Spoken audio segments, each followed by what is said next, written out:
Hi guys. So it's again me, Netanel, trying to summarize a little bit about what happened here in the past 2 weeks, Operation Guardian of the Wall, um, and I will divide what I have to say into a little bit to different frontiers, different fronts.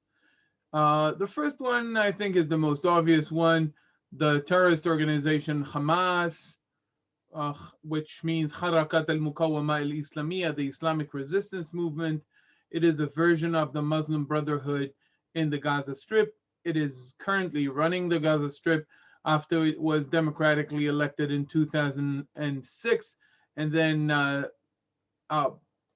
the Fatah, who was formerly in charge of the Gaza Strip, wouldn't let them run the Gaza Strip. So an internal civil war started between the beginning of 2006 up until mid 2007, and since then Hamas is in fact the government in the Gaza Strip, and they have shot rockets at Israel, and we have bombarded military and intelligence targets in the Gaza Strip, which ended up in kind of a ceasefire. That's to make a long story short. It was very disturbing for us here, especially in the south of Israel, but all over Israel. And it has seemed to be cyclical. We had previous operations that every few years this is happening, and again and again.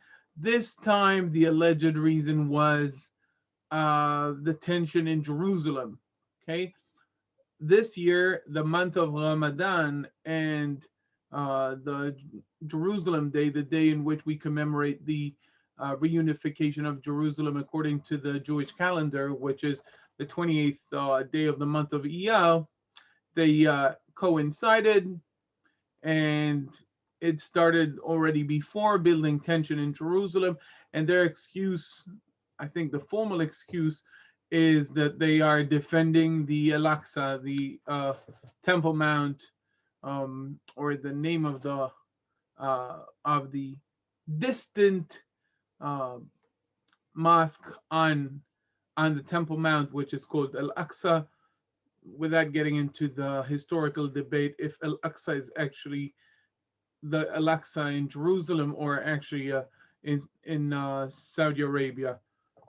So that was the official excuse. It should be said, again, going back to internal Palestinian politics, that there was no election since Yasser Arafat died and Mahmoud Abbas was elected to replace him. So it means about 15 years, no elections.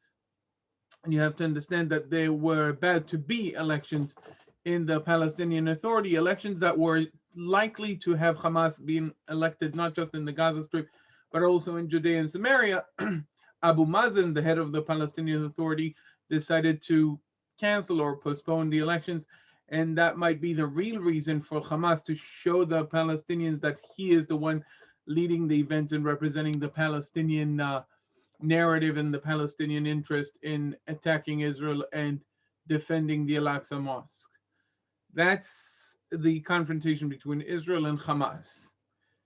I should say that there was some tension also building in Judea and Samaria, but there the Palestinian Authority and the IDF quenched most of this, suppressed most of this tension, because the Palestinian Authority understand that if they let the tension build too much, it will end up upsetting the Palestinian Authority itself. There is a lot of videos of people raging against the Palestinian Authority, calling the official preacher in the Al-Aqsa, who is a person appointed by the Fatah, calling him a dog of the Palestinian Authority. Okay, uh, and that's internal issues.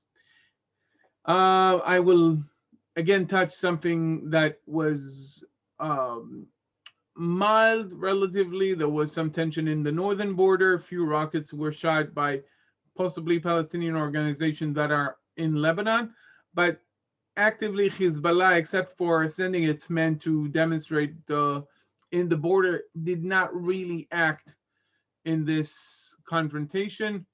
Some would say it's still deterred from what happened in 2006, the Second Lebanon War. Um, but in any case, they were not so much involved in this confrontation this time. The most interesting thing I want to talk about is the internal conflict within mixed cities in Israeli cities. And I hope that maybe later on this week or next week, I'll be able to bring a guest to have a conversation about the tension in those cities, specifically in the city of Lod. 10 synagogues were set on fire. Uh, Hundreds, maybe thousands of cases of throwing rocks and Molotov cocktails against Jews, burning, setting on fire Jewish cars of Jewish families.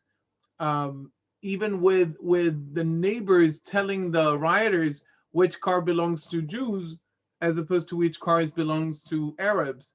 So people who live together, sometimes in the same building, taking the trash together, saying hello, going to the same uh, country club or whatever, ended up in this riots. These people um, were pointing to their neighbor's car, so the riders would know it's a Jewish car and burn it. So um, so that is very, very disturbing, possibly even more disturbing than the confrontation against Gaza. It led to few deaths, not as many as the confrontation with Gaza, but in many aspects, it is much more concerning for Israel. After all, about 20% of Israel's population is not Jewish, okay? And it came in a point in Israeli history where almost there was a sense of, oh, maybe we can even work politically together with some of the uh, representatives of the Arab population. I should say that Netanyahu almost made an agreement with the um, United Arab List, which is a Muslim political party in Israel. It's very interesting, and I hope that we get to talk about that with a guest in the future. Um, I should say that personally, I'm a little bit. There is a sense of a little bit of futility in the cyclicality of these events. Every few years, again, rockets here and there, and then yeah, we won. Everybody comes out and says we won. Hamas comes out and says we won. The IDF comes out and says we won. Um, and it feels for us the citizens that it's again and again. And even though we are willing to let the government have the time it needed in order to change the situation strategically and not just tactically, it feels that it doesn't happen because maybe we're not willing to pay the price, and not willing to put boots on the ground, and all of the work is done from with our basically with airstrikes and with a little bit artillery and a little bit of navy as well. That's that. But as I said, the more concerning aspect is the tension with mixed cities. We have to understand that Lod is close to Tel Aviv, 15 minutes drive from Tel Aviv, 7 minutes. It's the city actually within its municipal borders. You've got the Ben Gurion Airport. So it's like 7 minutes from the Ben Gurion Airport. You go out of the airport, you turn right and then turn right again, and you are within those neighborhoods. It's crazy. It's like, and they became no-go zone for the police. The police was at the beginning, first few days, the police wouldn't even come in, and that's crazy. And that's something that we have to take care of. And that's a little bit about what happened here in the last 2 weeks. As I said, I hope I will have a guest to speak with about these events and about living in those mixed cities. And I hope to see you down the road. Bye bye.